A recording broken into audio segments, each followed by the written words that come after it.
বিকেলবেলা কুরকুরে মশলাদার কিছু খেতেই কিন্তু বেশি ভালো লাগে। আর যদি হয় বৃষ্টিময় দিন, তাহলে তো জানালার পাশে বসে এই কুরকুরে জিনিস খেতে বেশি ভালো লাগে। তো আজকে আমি বানাবো মচমচে খাস্তা নিমকি। তো এখানে আটা অথবা ময়দা নিয়ে নিতে হবে 1 কাপ, সাথে স্বাদ মতো লবণ, কালো জিরে আর দিব 2 টেবিল চামচ সয়াবিন তেল। যেহেতু একটু খাস্তা ভাব করব, তাই তেলটা আমি 1 চামচ বেশি দিলাম। সামান্য একটু বেকিং পাউডার দিয়ে দিলাম। এটা 1-2-3 সপ্তাহ পর্যন্ত একেবারে মচমচে থাকবে বেকিং পাউডারটা দিলে। আর এভাবে বানিয়ে স্টোর করেও রেখে খেতে পারবেন। এবার নর্মাল পানি দিয়ে ডোটা করে নেব। যতটুকু পানি লাগে অল্প অল্প করে পানি দিয়ে তারপর ডোটা মাখিয়ে নেব। তারপর এটা 5-10 মিনিট রেখে দেব। এরপর একটা বড় করে প্রথমে রুটি বেলে নেব।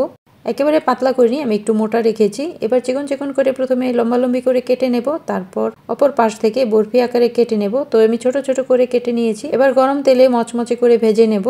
চুলার হিট হাই রাখা যাবে না, মিডিয়াম তাপ রাখবেন। হাই হিট রাখলে উপরটা তাড়াতাড়ি হয়ে যাবে আর ভেতরে নরম থাকবে, মচমচে হবে না। আর এটা ভেতর থেকে মচমচে হলে অনেক দিন পর্যন্ত এটা মচমচে থাকে। তো এর সাথে আমি কিছু বাদাম ভেজে নেব। এবার মশলা দিয়ে মাখিয়ে নেব। দিয়ে দিলাম চাট মশলা, বিট লবণ আর চিলি ফ্লেক্স। হয়ে গেল খুবই সহজভাবে ভীষণ মজার একটা স্ন্যাক্স খাস্তা নিমকি। বাদাম ভাজা আর মশলায় মাখানোর কারণে খেতে অসাধারণ লাগে। দেখুন কতটা কুড়মুড়ে।